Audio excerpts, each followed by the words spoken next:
Hello दोस्तों, नमस्कार। मेरा नाम है विवांशु। स्वागत है आप सभी का हमारे एक और नए वीडियो में। दोस्तों, जैसा कि आप सभी लोग को पता है, अभी कुछ टाइम पहले ही ARO का रिजल्ट आया है।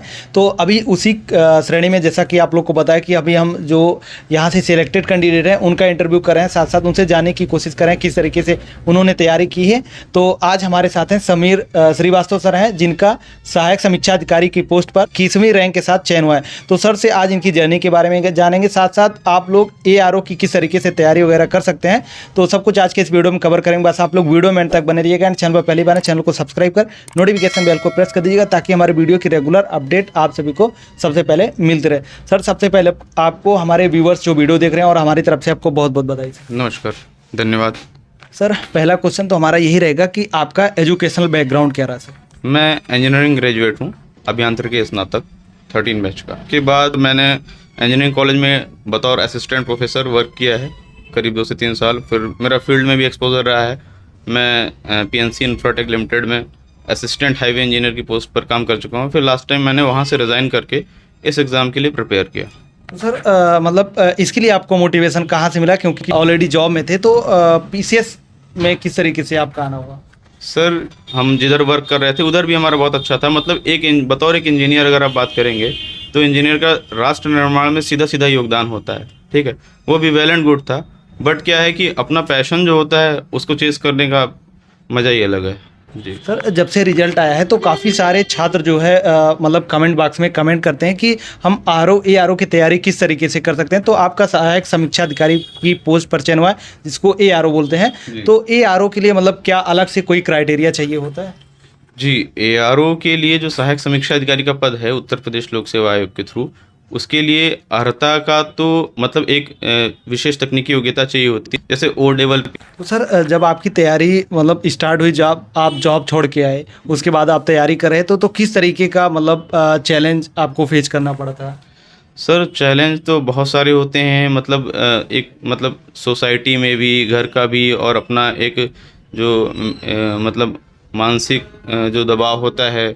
लेकिन वही है कि डे बाय डे चीज़ें चेंज होती रहती हैं। बस हमको मतलब कुल मिला करके अगर ये कहा जाए कि पूरी जर्नी में अगर हमारा वाई, मतलब हम क्यों कर रहे हैं, अगर ये हमारा स्ट्रांग है तो हम ईज़िली पूरी जर्नी को क्रॉस कर जाएंगे और सक्सेसफुल भी होंगे।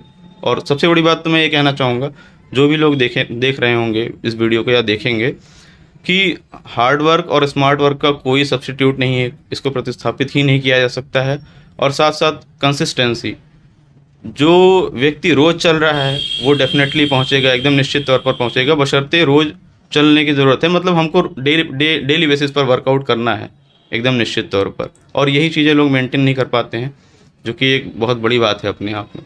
तो जब सर आप जॉब छोड़ के आए, तैयारी में लगे, तो फैमिली वालों का किस तरीके से सपोर्ट रहा? उन्होंने कैसे? मेरे परिवार का बहुत हद तक योगदान रहा है और फुल सपोर्ट रहा है मेरी फैमिली का मेरी इस सक्सेस में। खासकर मेरी मम्मी पापा और भैया भाभी, और मैं बहुत ही ब्लेस्ड हूँ कि मेरे मम्मी पापा की ब्लेसिंग्स इतनी मतलब ऐसी हैं मेरे लिए। हालांकि सभी गार्जियंस के लिए और सभी गार्जियंस की ब्लेसिंग्स अपने बच्चों के लिए होती हैं, लेकिन जैसे कहते हैं ना कि जो है 3 हिस्सा तो हमारी मेहनत होती है, लेकिन एक हिस्सा में वो एक ऐसी चीज़ें आती हैं जो जैसे हमारे जो निजी कर्म हैं, और बड़ों के प्रति हमारा जो सम्मान है, या फिर हमारा सामाजिक रवैया कैसा है, आचरण कैसा है ना। और ये बहुत सारी चीज़ें होती हैं, और मतलब अपने से बड़ों का जो भी आशीर्वाद होता है वो हमें, जब हम कहीं फंसते हैं तो इन सब चीज़ों से उबारता है, बाहर निकालता है जी। अब थोड़ा हम एग्जाम की तरफ चलेंगे। तो जो छात्र जैसे तैयारी कर रहे हैं, तो एक ARO और ARO होता है, तो जब प्रीलिम्स का एग्जाम होता है तो क्या इन दोनों में डिफरेंस होता है? मतलब क्वेश्चन वगैरह दोनों का सेम आता है, किस तरीके? थोड़ा एक्सप्लेन करें। समीक्षा अधिकारी और सहायक समीक्षा अधिकारी दोनों ही पद के लिए एक उभयनिष्ठ परीक्षा होती है, इसको कॉमन पेपर कहते हैं। सेम पेपर होता है, चाहे आप वो प्रारंभिक स्तर पर बात करेंगे या फिर मुख्य परीक्षा के स्तर पर बात करेंगे। बस केवल पद की अर्हता के आधार पर इन पदों का पृथक्करण किया गया है, बाकी सारी चीज़ें एकदम बराबर से। तो किस तरीके से, मतलब जैसे प्रीलिम्स का एग्जाम तो हो गया, तो किस तरीके से मतलब अलग डिवाइड करते हैं कि ये ARO के लिए जाएंगे, ये ARO के लिए जाएंगे? बस वही जो एक इस सहायक समीक्षा अधिकारी पद के लिए जो अर्हता है, इस आधार पर इस पद को अलग किया जाता है समीक्षा अधिकारी से। बाकी जो हमारा वर्क प्रोफाइल होता है वो लगभग समानांतर में ही होता है। कोई बहुत अंतर नहीं होता, और पेपर भी सेम पेपर होता है, मेंस में भी प्रीलिम्स में भी। नहीं, जैसे प्रीलिम्स का जो कट ऑफ वगैरह जाता है तो उस पर बेस्ड होता है या फिर? जी, कट ऑफ दोनों की अलग अलग बनती है, समीक्षा अधिकारी के लिए अलग, सहायक समीक्षा अधिकारी के लिए अलग। पहले थोड़ा सा एक लंबा अंतराल होता था, अभी हाल के 2-3 वर्षों पहले, लेकिन अभी वो जो अंतराल है वो लगभग मतलब समरूप कहेंगे कि बहुत ना के बराबर गैप मिलता है। अब खासकर इस बार से आप रिजल्ट को एनालिसिस करेंगे तो आपको ये बात देखने को मिलेगी, चाहे वो प्रीलिम्स का हो और चाहे मेंस की बात हो। तो आपको जैसे कि आपका जब एग्ज़ाम हुआ प्रीलिम्स का तो बहुत सारे साथी लोग आपके भी दिए होंगे, तो आपको क्या लगता है कि आरओ और एआरओ का लगभग कट ऑफ कितना गया था? समीक्षा अधिकारी पद के लिए जहाँ तक मेरा अनुमान है कि जो प्रारंभ 2021 में जो परीक्षा हुई है, प्रारंभिक परीक्षा, इसकी कट ऑफ कोई 120 के आसपास रही होगी जी। और सहायक समीक्षा अधिकारी पद के लिए यही सामान्य की बात कर रहा हूँ, ये कट ऑफ कोई 106-5-6 के आसपास रही होगी। यानी कि सहायक समीक्षा अधिकारी की कट ऑफ कम जाती है जी, इस बार थोड़ा सा मतलब पेपर थोड़ा सा मतलब एक अलग पैटर्न पर था, अप्रत्याशित कहेंगे, जैसा कि सभी ने महसूस किया। तो जब पेपर का पैटर्न बदलता है, उसका प्रारूप बदलता है, तो कट ऑफ पर भी प्रभाव पड़ना स्वाभाविक है। तो सर, आपने जैसे प्रीलिम्स की तैयारी की तो उसके लिए आपने क्या बुक लिस्ट वगैरह सोर्स क्या फॉलो किया था और मीडियम आपका कौन सा था तैयारी? सर, मेरा मीडियम हिंदी रहा है इस परीक्षा के लिए। और अगर आप बुक लिस्ट की बात करेंगे तो जो भी लोग देख रहे हैं, मैं उनसे बोलूँगा कि परीक्षावाणी के जितने भी एडिशन हैं, परीक्षावाणी की जितनी भी बुक्स हैं, मच सफिशिएंट हैं इस परीक्षा के लिए। और मतलब बिकॉज ऑफ ये पेपर पूरा फैक्चुअल आता है, तथ्यों से भरा हुआ होता है, और ये जो किताबें हैं ये अपने आप में तथ्यों का एक विशेष संग्रह है। हालांकि मैं ये भी कहना चाहूँगा साथ में कि मैंने इन किताबों को पूर्णतया अनुसरण नहीं किया है इनका, जैसे मेरे सोर्स डिफरेंट थे, लेकिन मैंने ये एक सामान्य अपना मत दिया है कि जिनको अगर तैयारी करनी है तो ये जो परीक्षावाणी है, आराम से आप चाहे प्रारंभिक परीक्षा का स्तर हो चाहे मुख्य परीक्षा का स्तर हो, सामान्य अध्ययन के लिए बहुत पर्याप्त है, पर्याप्त से भी अधिक हैं कह सकते हैं। तो करंट अफेयर काफ़ी अच्छा पोर्शन होता है, बहुत सारा क्वेश्चन आता है, तो आपने उसका तैयारी कैसे किया? करंट अफेयर्स के लिए सर मैंने एक मैगज़ीन आती है मासिक स्तर पर, समसामयिकी क्रॉनिकल करके, पतली सी आती है, मैंने उसी को करीब 8 to 9 मंथ्स के उसको पूरा कवर किया था, उस मैगज़ीन को, तो पत्रिका को। करंट के लिए आपने यूट्यूब वगैरह का सहारा भी लिया था क्या?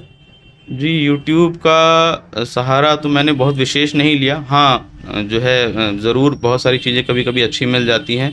दरअसल क्या है कि जो क्या कहते हैं, जो प्रारंभिक स्तर पर चीज़ें हैं, जैसे कि अगर कोई चीज़ें हमको बुक्स में या किताबों में मिल जा रही हैं तो वो बेस्ट हैं अपने आप में, बिकॉज ऑफ कि हम उनको रिटेन करने में और रिवीजन करने में ईजी रहता है। और कुछ ऐसी बातें हैं जो वहाँ से हमको नहीं मिल पाती हैं, तब हम इंटरनेट की मदद लेते हैं।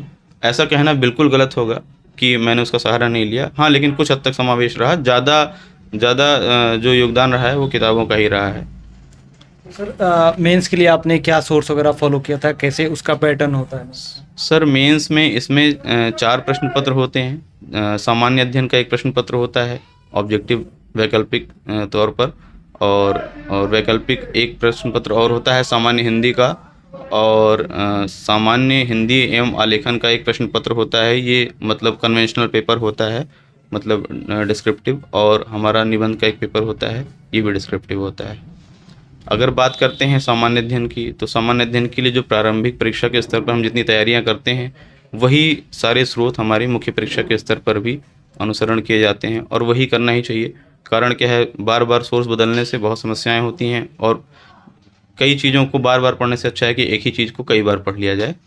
और सामान्य हिंदी के लिए अगर बात करें तो प्रारंभिक परीक्षा में भी 60 मार्क्स का ये पेपर आता है, और जो है इधर मुख्य परीक्षा में भी ऐसे ही है, बस वहाँ पर क्वेश्चंस का वेटेज बढ़ जाता है ना, भारांक जिसको कहते हैं। तो इधर भी मेरा जो बेस मटेरियल रहा है वो पृथ्वीनाथ पांडे सर की बुक रही है, उसके बाद हरदेव भारी और वासुदेव नंदन प्रसाद। हाँ, हिंदी में मैंने कुछ ज़्यादा बुक्स को फॉलो किया था। हालांकि जब हम किसी बेस बुक को रीड कर लेते हैं तो उसके बाद जो हमारा कंटेंट होता है वो बहुत फिल्टर होता चला जाता है, और उसका रिजल्ट भी, मुझे परिणाम भी मिला कि प्रारंभिक परीक्षा में मेरा सिर्फ एक प्रश्न गलत हुआ था 60 मार्क्स में से, मतलब 60 क्वेश्चन में से, और 59 मेरे करेक्ट थे एकदम। उसके अलावा निबंध का पेपर?